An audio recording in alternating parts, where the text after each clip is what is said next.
जय हिंद। आज का question physics 1982 update question bank में जो सब सवाल रह गया था, आज उस पर डिस्कशन करेंगे। क्वेश्चन नंबर 16 से, जो आपके डिस्प्ले पे क्वेश्चन नंबर 16 है, तो उसका सॉल्यूशन करते हैं।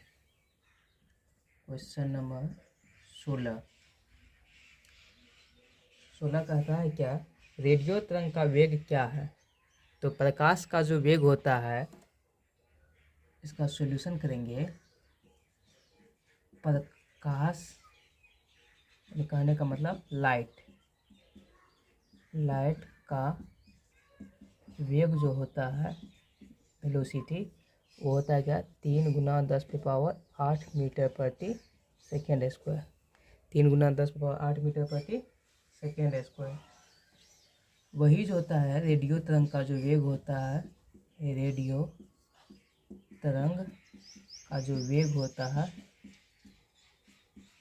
रेडियो तरंग का जो वेग होता है, वो भी कितना होता है, 3 × 10⁸ मीटर प्रति सेकेंड स्क्वायर। ऑप्शन में तो ऐसा नहीं है, ऑप्शन में ऐसा नहीं है, तो इसको कहते हैं क्या है, किलोमीटर में चेंज करेंगे। 10⁸ जब भी इसको किलोमीटर में बदलेंगे तो 10⁸ यहाँ क्या हो जाएगा, 3 हो जाएगा। 10⁻³ किलोमीटर प्रति सेकेंड स्क्वायर। ठीक, चलिए यहाँ से आप घात के नियम से जानते हैं क्या, a⁻m भागा a⁻n हो तो क्या होता है, a⁻m - क्या, n। तो वही काम यहाँ भी करेंगे। क्या हो जाएगा, 3 × 10⁻, कितना हो जाएगा, 5 किलोमीटर प्रति क्या, सेकेंड स्क्वायर। इसको सॉल्व करेंगे तो क्या होगा, 3 × 1 पे कितना जीरो, 5 जीरो ना, 5। तो ये क्या हो गया, 3 लाख किलोमीटर प्रति क्या, सेकेंड स्क्वायर। यही ऑप्शन में कौन सा ऑप्शन होगा इसका,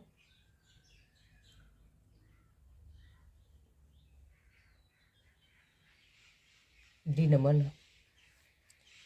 इसका कौन सा ऑप्शन होगा यहाँ, डी नंबर। देखिए, जो प्रकाश का वेग होता है वही रेडियो तरंग का वेग होता है।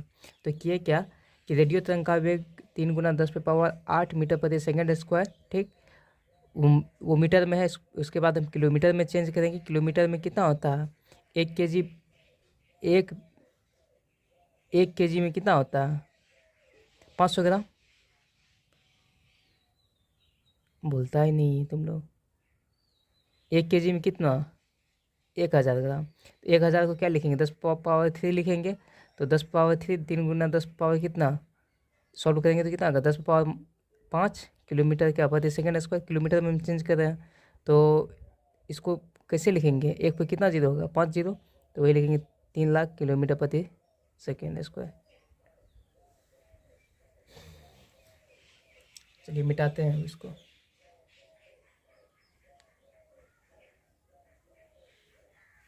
चलिए अगला क्वेश्चन,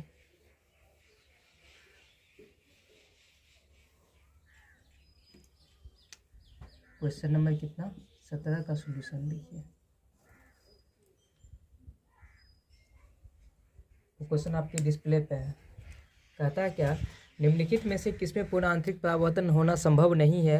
हवा के सापेक्ष पानी का अपवर्तनांक 1.33 तथा हवा के सापेक्ष कांच का जो अपवर्तनांक है कितना है, 1.53 है। इसका ऑप्शन सब सुनिए। पहला ऑप्शन है, प्रकाश की किरण कांच से हवा में गमन करती है। दूसरा ऑप्शन है, प्रकाश की किरण कांच से पानी में गमन करती है। तीसरा ऑप्शन है, प्रकाश की किरण पानी से कांच में गमन करती है। और चौथा है, प्रकाश की किरण पानी से हवा में गमन करती है। ठीक, आपको ये पता होना चाहिए कि पूर्ण आंतरिक परावर्तन कहते किसको है। ठीक, और पूर्ण आंतरिक परावर्तन के कितने नियम हैं वो आपको जानकारी होनी चाहिए। तो पूर्ण आंतरिक परावर्तन के 2 नियम हैं। पूर्ण आंतरिक परावर्तन के 2 नियम हैं। इसी को इंग्लिश में बोलते हैं टोटल इंटरनल रिफ्लेक्शन। इसी को शॉर्ट में लिखते हैं क्या, TIR। इनके दो शर्त है। कौन कौन सा शर्त है? पहला कहता है क्या, एक नंबर में प्रकाश की किरण सघन माध्यम से विरल माध्यम में, सघन माध्यम से विरल माध्यम में प्रवेश करती है, पहला शर्त। दूसरा शर्त क्या आता है, आपतन कोण का मान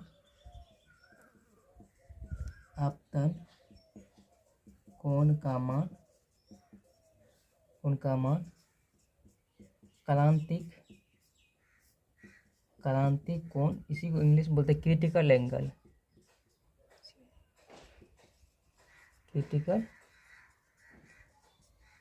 आपतन कोण का मान क्रांतिक कोण से अधिक होना चाहिए,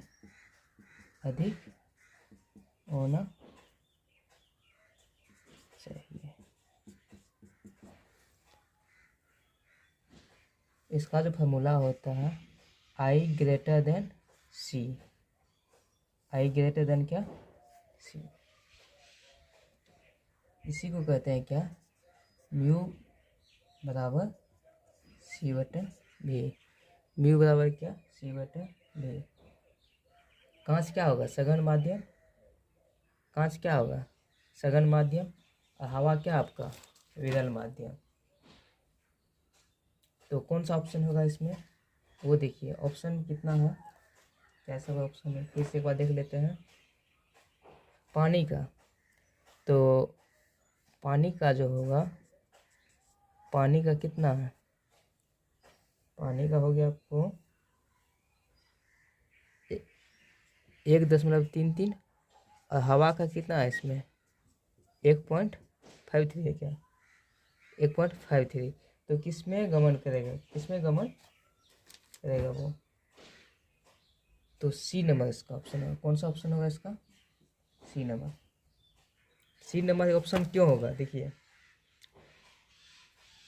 तो कांच किस में गमन करेगा, प्रकाश की किरण कांच से हवा में सघन से विरल में जा रहा है, किसमें, सघन माध्यम से विरल माध्यम में। कांच यहाँ सघन हो गया और हवा क्या आ गया आपका, विरल माध्यम। तो पहला ऑप्शन तो सही है। दूसरा ऑप्शन क्या कहता है, प्रकाश की किरण कांच से पानी में गमन करेगा, ये भी है, कांच सघन और पानी क्या है, विरल माध्यम। तीसरा ऑप्शन देखिए, प्रकाश की किरण पानी से कांच में, यहाँ उल्टा है, विरल से क्या है, यहाँ सघन है, विरल से क्या है, यहाँ सघन है। किसमें संभव नहीं है, क्वेश्चन तो यही कहता है किसमें संभव नहीं है, किसमें संभव नहीं है, पानी से कांच में, ये संभव नहीं है। चौथा ऑप्शन है आपका, प्रकाश की किरण पानी से हवा में, यहाँ भी सघन से क्या होता है, विरल में। तो आपका कौन सा ऑप्शन होगा, C नंबर ऑप्शन होगा।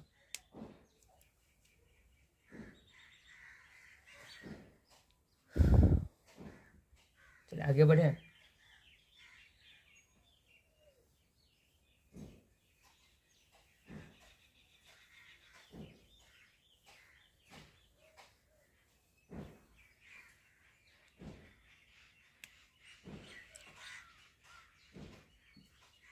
क्वेश्चन नंबर 18 आपके डिस्प्ले पे क्वेश्चन नंबर 18 है। कहता है क्या, ध्रुवों पर नमन कोण का मान कितना होता है, ध्रुवों पर नमन कोण का मान कितना होता है। ध्रुवों पर नमन कोण का मान 30 डिग्री होता है, और विषुवत रेखा पे 0 डिग्री होता है। वही कहेगा भूमध्य रेखा पे तो 180 डिग्री होता है। और ये तो याद करने वाला चीज़, फिर भी लिख देते हैं।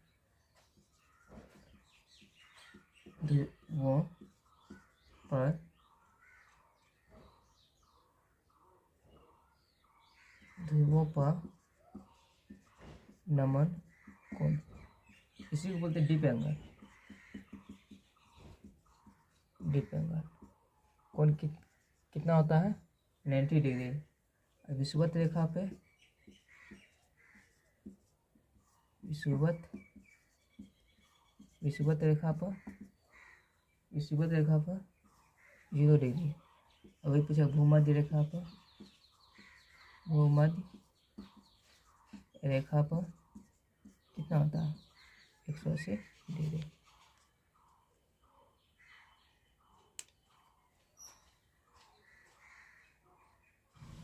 ध्रुवों पर नमन कोण का मान 90 डिग्री, विषुवत रेखा पर 0 डिग्री और भूमध्य रेखा पर कितना 180 डिग्री।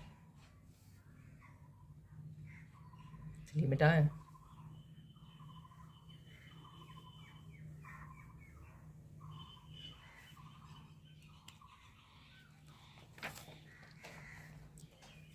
क्वेश्चन नंबर 19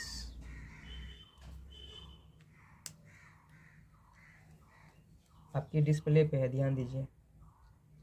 कहता 100 वाट के बल्ब को 20 घंटे तक जलाया जाता है तो कितना यूनिट बिजली खर्च होगा। ठीक, कितना वाट का बल्ब है 100 वाट का, तो पावर इसका कितना होगा 100। और टाइम कितना है इसका 20 घंटा। समय क्या है इसका 20 घंटा। ये बना ही देते हैं। इसका पावर कितना है 100 वाट।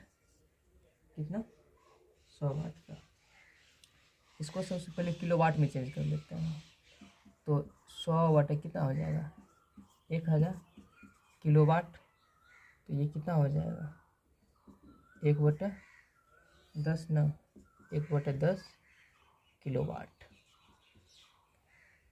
ठीक, और समय कितना ले रहा है इसका 20 घंटा। समय कितना ले रहा है इसका 20 घंटा। समय कितना ले रहा है इसका 20 घंटा।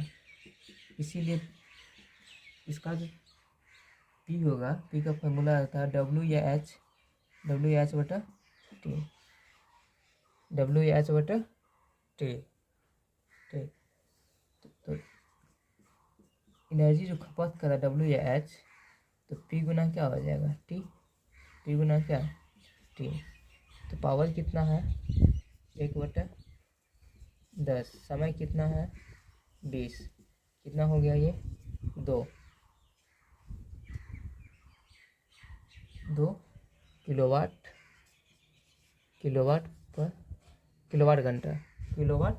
घंटा। इसी को क्या बोलते हैं 1 board of trade unit. Board of क्या ट्रेड यूनिट। POT मतलब बोर्ड ऑफ ट्रेड यूनिट। देखिए सवाल फिर से एक बार क्या सब कह रहा था। बल्ब कितना वाट का था 100 वाट का है। कितना देर जलाया है 20 घंटा। तो कितना बिजली खर्च करेगा। तो सबसे पहले जो वाट में दिया होगा उसको किलोवाट में चेंज कर लेंगे। किलोवाट में चेंज करने के बाद कितना देर जलाता है 20 घंटा तक जलाता है। तो खर्च WH कितना होगा। वो कंज्यूम एनर्जी कितना खर्च किया है। कंज्यूम एनर्जी होता है क्या शक्ति गुना क्या समय। शक्ति गुना समय। मान के चलिए कि कोई पूछता आपको 200 वाट का कोई मोटर है, ठीक, उसको 5 घंटे तक जलाया जाता है। इस टाइप का भी सवाल हो सकता है। एक विद्युत हीटर है, वो है 700 वाट का, 5 घंटा तक जलाया जाता है, फिर वैसे भी निकल जाएगा।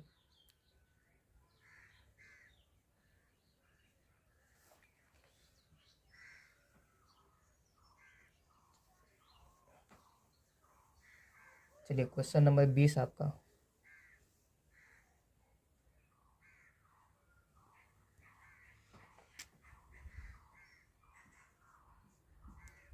क्वेश्चन नंबर 20 आपके डिस्प्ले पे कहता क्या डायनमो का प्रयोग कहाँ किया जाता है।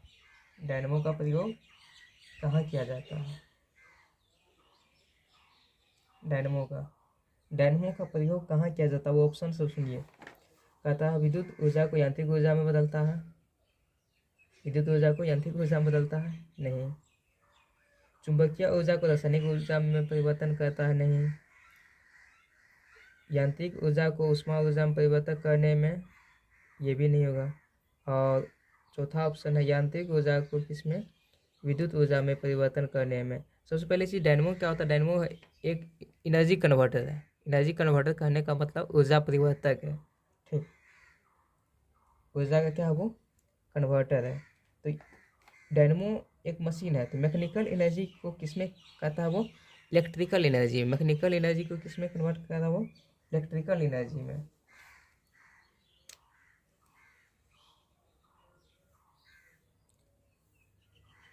जैसे विद्युत मोटर हो गया, विद्युत मोटर क्या करता है, विद्युत एनर्जी को किस में कन्वर्ट है, इलेक्ट्रिकल एनर्जी में।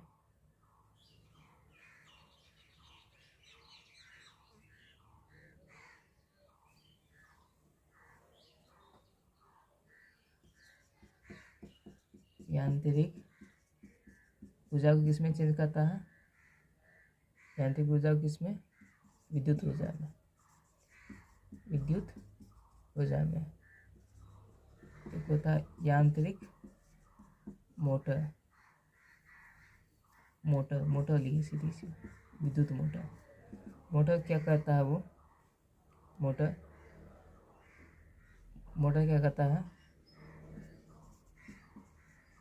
विद्युत ऊर्जा को किसमें चेंज करता है वो, यांत्रिक ऊर्जा में, यांत्रिक ऊर्जा।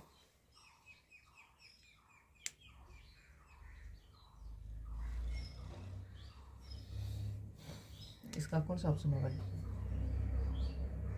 सी नंबर ना।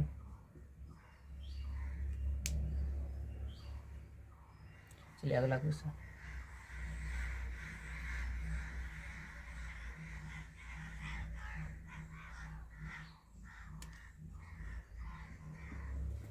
किस नंबर क्वेश्चन आते हैं स्क्रीन पर।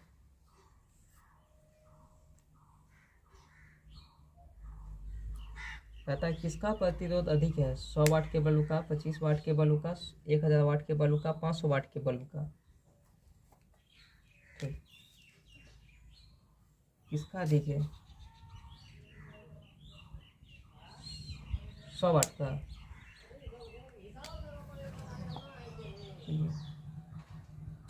पी वाला फार्मूला क्या आता है, डब्ल्यू बटा टी। ये फार्मूला आप सब जानते हैं। डब्ल्यू वाला फार्मूला क्या आता है, I R square, I square R T ना, आई स्क्वायर आर टी बटा कितना टी, टी से टी खत्म, क्या बचेगा यहाँ, आई स्क्वायर आर, आई स्क्वायर क्या आर।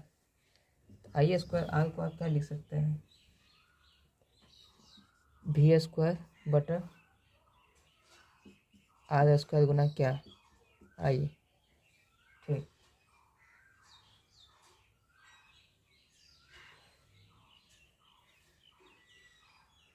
भी स्क्वायर आई को क्या, आई स्क्वायर को क्या लिख सकते, भी स्क्वायर बटा आर स्क्वायर गुना क्या, आई नहीं होगा यहाँ तो आर ही होगा ना।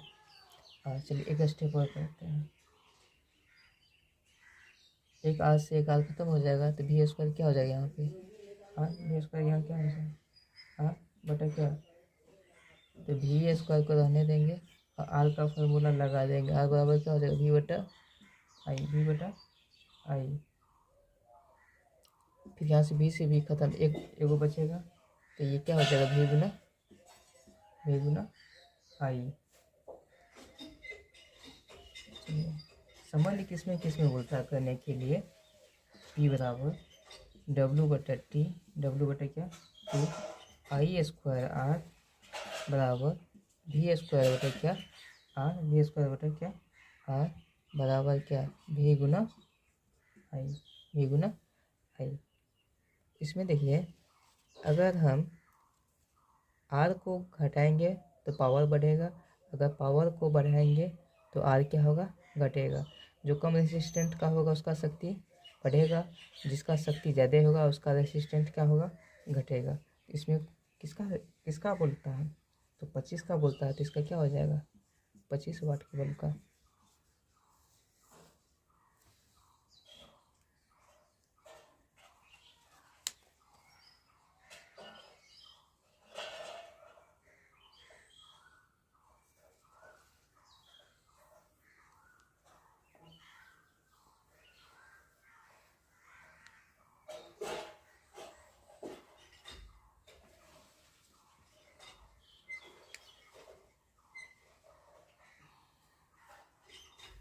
क्वेश्चन नंबर 22, इसका सॉल्यूशन देखिए। 22 में कहता है क्या, विद्युत आवेश की इकाई क्या होती है। ठीक, तो विद्युत आवेश ने बोला है, विद्युत आवेश, तो विद्युत आवेश का ऐसा ही मतलब कूलम होता है। विद्युत धारा का ऐसा ही मतलब एम्पियर होता है। ओम किसका होता है, प्रतिरोध का होता है। और कूलम, कूलम तो बोल ही नहीं दिए ना, कौन सा रह गया इसमें, वोल्ट ना, वोल्ट हो गया किसका, विद्युत विभव का। चलिए फॉर्मूला आप क्यू बराबर क्या, आई टी, क्यू बराबर क्या, आई टी, ऐसा यूनिट जो होगा इसका, ऐसा यूनिट, ऐसा यूनिट, तो विद्युत धारा का ऐसा ही मतलब एम्पियर, और टी का क्या हो जाएगा, सेकेंड, एम्पियर इंटू सेकेंड, इसी को बोलते हैं क्या, कूलम, COULOMB, कूलम। एक होता है विद्युत धारा का, विद्युत धारा का सही मतलब एम्पियर। ठीक, ओम किसका होता है, प्रतिरोध, प्रतिरोध कहने का मतलब क्या, रेसिस्टेंट। वोल्ट किसका होता है क्या, विद्युत विभव का, विद्युत विभव का, विद्युत विभव का। चलिए बेटा,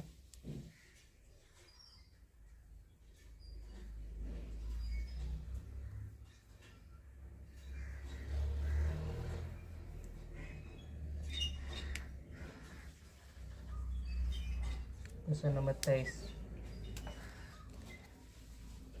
कहता है किसी स्थान पर मुक्त रूप से लटकाए गए चुंबक के अक्ष में गुजरने वाले ऊर्ध्वाधर समतल, समतल कहने का मतलब प्लेन, को उस स्थान को क्या कहते हैं, चुंबकीय यामी उत्तर कहते हैं। ये तो डिफिनेशन ही है, तो इसका क्या हो जाएगा, इसमें बी नंबर होगा। इसी को कहते हैं magnetic meridian, magnetic, magnetic meridian, चुंबकीय याम्यता।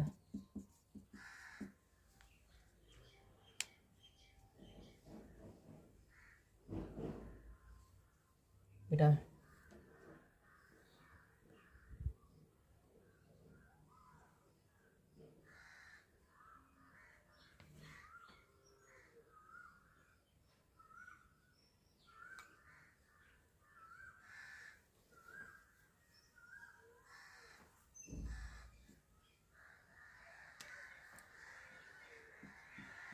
क्वेश्चन नंबर 24,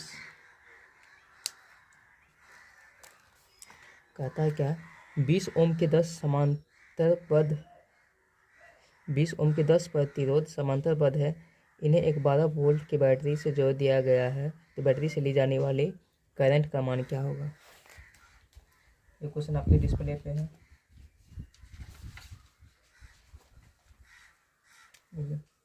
फॉर्मूला आप जानते हैं क्या, आर इक्विवेलेंट, आर क्या, इक्विवेलेंट, इसका फॉर्मूला रहता है प्रतिरोध बटा प्रतिरोधों की संख्या। तो कितना है, 20 बटे कितना, 10, 20 बटे 10, ये कितना हो जाएगा, 2। धारा का मान पूछा ना, आई बराबर क्या हो जाएगा, इसका करंट का मान क्या हो जाएगा, V बटा आर। भी कितना आपका 12 वोल्ट की बैटरी से, और आपका ये कितना है, 2 ओम, तो कितना हो गया, 6 एम्पियर, कितना हो गया ये, 6 एम्पियर।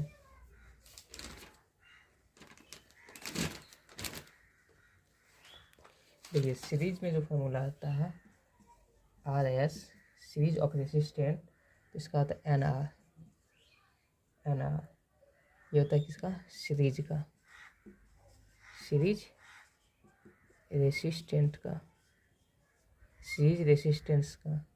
और एक होता है RP, पैरेलल रेजिस्टेंस का जो फार्मूला होता है R बटा क्या होता है ये N, ये है पैरेलल का, पैरेलल रेजिस्टेंस का।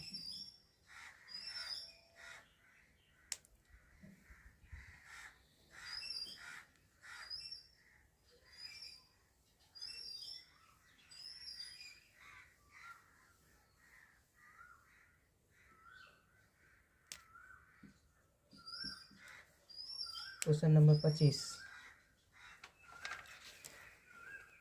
बहुत ही लाजवाब क्वेश्चन है। बर्फ के गलन की गुप्त ऊष्मा का मान क्या होता है? देखिए, जब भी बोला गुप्त ऊष्मा लेटेंट हीट, तो अवस्था जो गुप्त ऊष्मा जो निकलता है, ठीक, तो ऊष्मा जो निकलता है, तो अवस्था परिवर्तन में ताप उसमें क्या आता है? नियत होता है। ठीक, अवस्था परिवर्तन करने में ताप क्या होता है? इसमें कांस्टेंट रहता है। और गुप्त ऊष्मा का डिफिनेशन तो आप जानते ही हैं, स्थिर ताप पर प्रति एकांक द्रव्यमान के अवस्था में जो ऊष्मा की आवश्यकता होती है उसे ही क्या बोलते हैं? गुप्त ऊष्मा बोलते हैं। ठीक, तो latent heat of ice, latent heat of ice, इसका होता है 80 कैलोरी पर कितना होता है? ग्राम। 80 कैलोरी क्या होता है पर ग्राम। अब वाष्प का जो होता है लेटेंट हीट ऑफ वेपर, इसका होता है क्या? 536 कैलोरी पर क्या होता है? ग्राम। ठीक, और आपको ये जानकारी होना चाहिए, 1 कैलोरी में 4.2 जूल होता है। 1 कैलोरी में कितना होता है? 4.2 जूल होता है। देखिए, फ्रिज में जो बर्फ बनाते हैं तो पानी का जो ऊष्मा होता है, ठीक, पानी का जो ऊष्मा होता है 80 कैलोरी पर ग्राम ऊष्मा को क्या करते हैं? बाहर निकालते हैं। 80 कैलोरी पर ग्राम ऊष्मा को जो बाहर निकालेंगे, निकालते रहेंगे, वो आइस में कन्वर्टर होते रहेगा, तो पूरा क्या होता है? वो बर्फ बाद में जम जाता है। जैसे वेपर का बात बताते हैं, वेपर में क्या होता है? Latent heat of vapour. जैसे रोटी फूलता है, अब समझिए उसमें इतना गुप्त ऊष्मा होता है, इतना उसमें ऊष्मा होता है, गुप्त ऊष्मा, कि आप क्या करते हैं? हल्का सा अगर पक जाते हैं तो पता चलता है कि बाद में क्या होता है।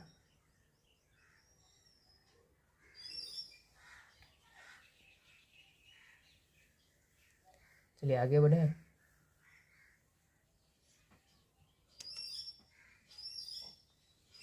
क्वेश्चन नंबर 26,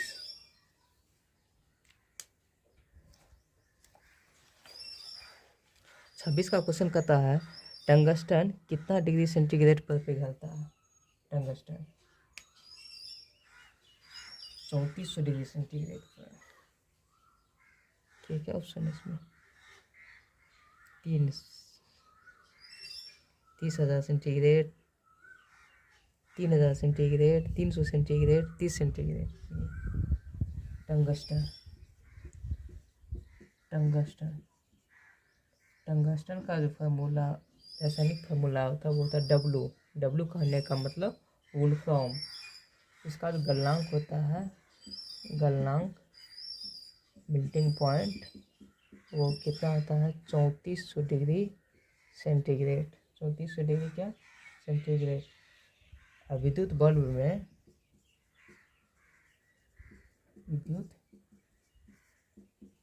में निष्क्रिय गैस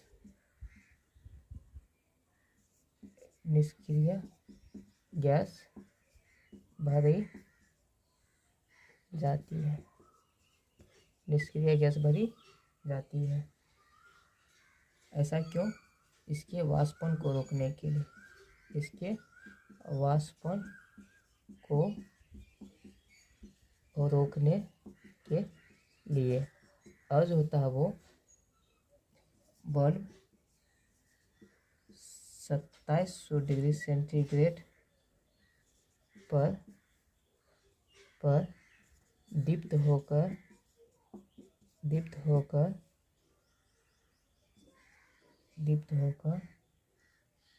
प्रकाश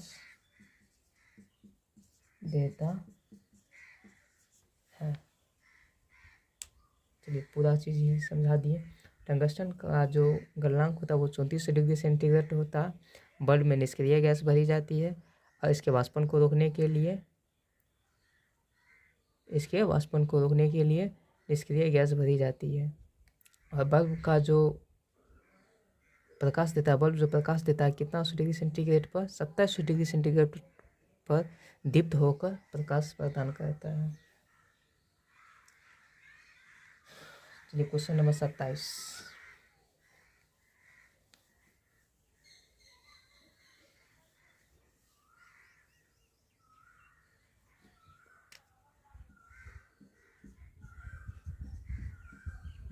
क्वेश्चन नंबर 27 का सॉल्यूशन देखते हैं। कहता है पहले क्वेश्चन को पढ़ लेते हैं, आपकी स्क्रीन पर भी है। कहता 6 सेंटीमीटर तथा 30 सेंटीमीटर फोकस दूरी वाले दो उत्तल लेंस के एक खगोलीय दूरबीन बनाई गई है। सामान्य समायोजन के लिए दूरबीन से उच्च आवर्धन क्षमता क्या होगी? उच्च आवर्धन क्षमता क्या होगी? खगोलीय दूरबीन की जो आवर्धन क्षमता होती है, ठीक, वो उसका फॉर्मूला क्या होता है? F/F यानी कहने का मतलब ऑब्जेक्टिव लेंस की फोकस दूरी बटा क्या, नेत्रिका लेंस की फोकस दूरी। तो 30/6 कहने का मतलब कितना हो जाएगा? 5।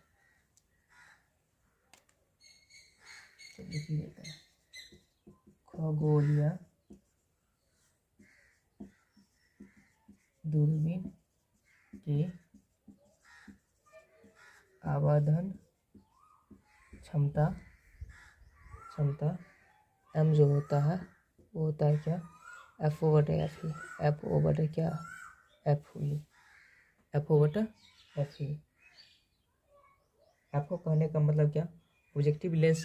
F कहने का मतलब ऑब्जेक्टिव लेंस की फोकस दूरी और F कहने का मतलब नेत्रिका लेंस की फोकस दूरी। F कहने का मतलब ऑब्जेक्टिव लेंस की फोकस दूरी और F कहने का मतलब नेत्रिका लेंस की फोकस दूरी। इसको याद रखिए।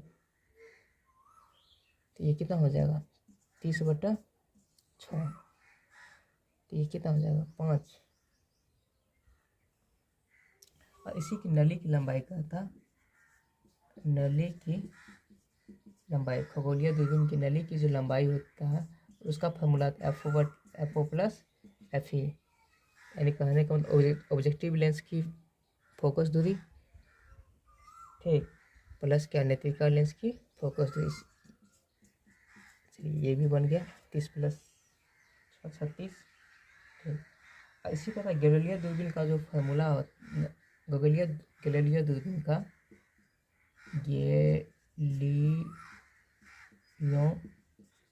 दूरबीन का जो आवर्धन क्षमता होता है इसका भी वही होता है F/F ही। और नली की जो लंबाई होती है वो तो F/O - क्या, F।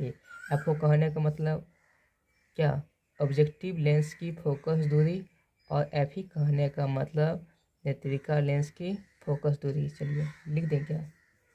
F/O कहने का मतलब ऑब्जेक्टिव लेंस की फोकस दूरी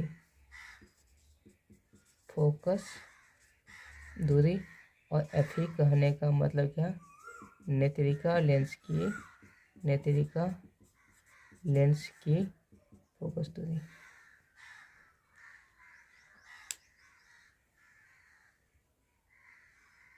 खगोलीय दूरबीन की आवर्धन क्षमता जो होता है वो क्या होता है? F/F। F कहने का मतलब ऑब्जेक्टिव लेंस की फोकस दूरी, F कहने का मतलब क्या, नेत्रिका लेंस की फोकस दूरी। तो ऑब्जेक्टिव लेंस की फोकस दूरी कितना है? 30 और नेत्रिका लेंस का 6, 5 आया। नेत्रिका लेंस की अगर वही बोलता है क्या, खगोलीय दूरबीन की लंबाई, तो F प्लस क्या होता है? F। ऑब्जेक्टिव लेंस की फोकस दूरी प्लस क्या, नेत्रिका लेंस की फोकस, 30 + 36। देख कितना क्वेश्चन क्रिएट होता है एक क्वेश्चन से।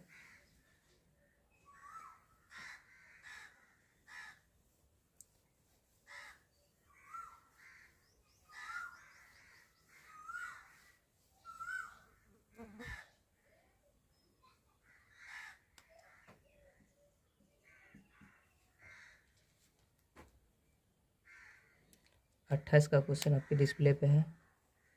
पता है इलेक्ट्रॉन वोल्ट किसका मात्रक है? कार्य का, आवेश का, ऊर्जा का, विद्युत क्षेत्र का। तो इलेक्ट्रॉन वोल्ट जो होता है वो ऊर्जा का सबसे छोटा मात्रक होता है, जबकि किलोवाट घंटा जो होता है ऊर्जा का सबसे बड़ा मात्रक होता है। तो एक इलेक्ट्रॉन वोल्ट जो होता है, एक इलेक्ट्रॉन वोल्ट यानी 1 eV जो होता है, 1 eV वो होता है 1.6 गुना 10⁻⁻19 जूल। 1.6 गुना 10⁻⁻19 जूल। एक इलेक्ट्रॉन वोल्ट बराबर 1.6 गुना 10⁻⁻19 जूल।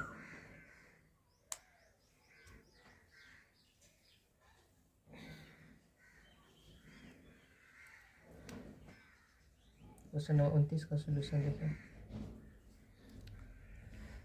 क्वेश्चन आपके डिस्प्ले पे। अतः पृथ्वी पर किसी वस्तु का पलायन वेग किस पे निर्भर करता है?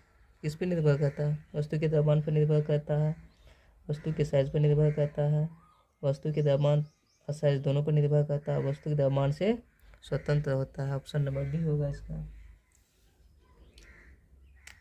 पलायन वेग,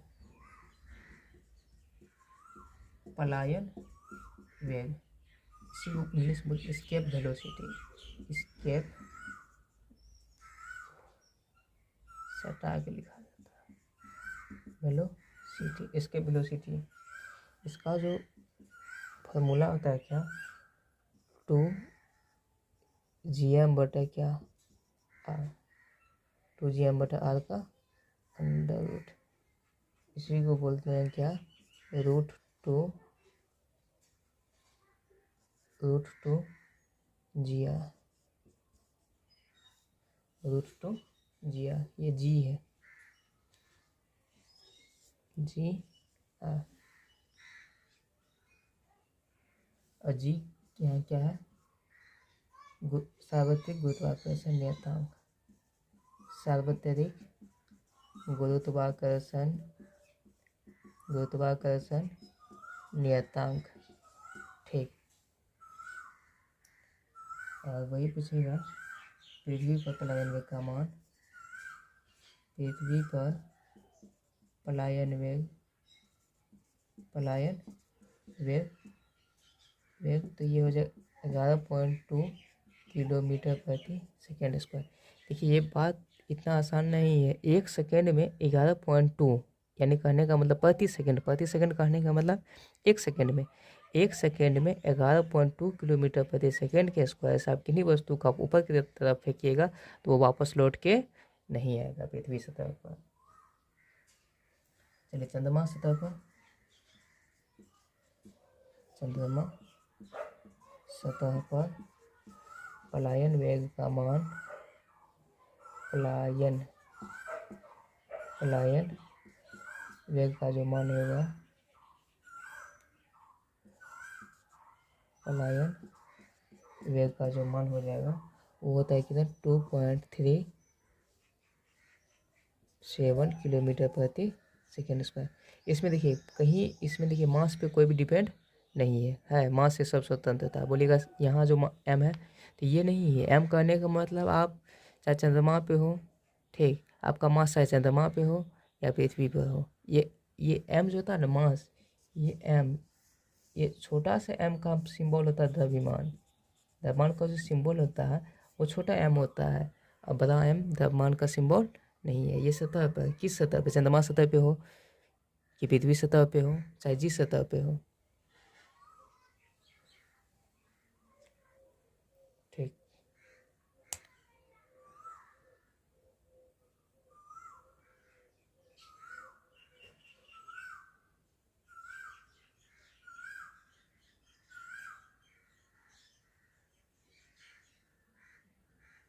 आगे बढ़े।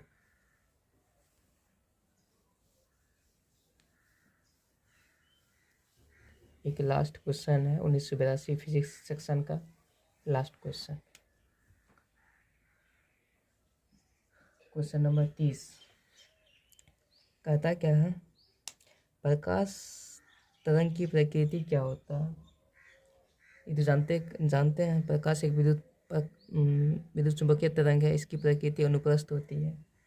प्रकाश एक प्रकार की, लिख दें क्या, प्रकाश एक प्रकार की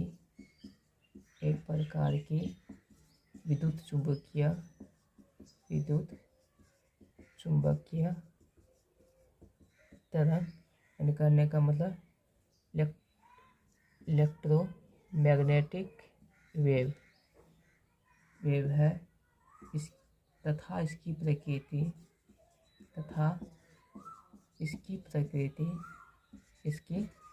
प्रकृति अनुप्रस्थ होती है।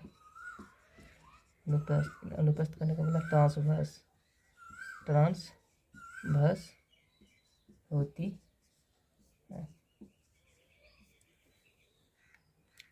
जय हिंद। अगला क्लास केमिस्ट्री का है, ठीक, वो भी अच्छे तरीके से पढ़ा दिया जाएगा। और कम से कम चैनल को सब्सक्राइब करके रखिए, जो भी नया वीडियो अपलोड होगा आपके पास पहुंच जाएगा। तो लगभग 1 तारीख से यानी 1 अप्रैल से आपका क्लास फिजिक्स का टोटल चैप्टर, जो सब चैप्टर पॉलिटेक्निक में पढ़ने के लिए है, पैरामेडिकल में पढ़ने के लिए और IIT में पढ़ने के लिए है, हर वीडियो आपके पास पहुंच जाएगा। बस आप मेरे साथ समय दीजिए, जो समय हम आपको देते हैं, ठीक, वो भी आप भी समय में हमको दीजिए।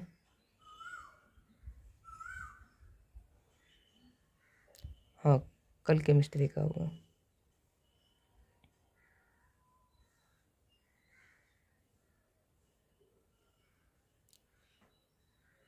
तो जय हिंद। इतना सारा समय देने के लिए सबको धन्यवाद।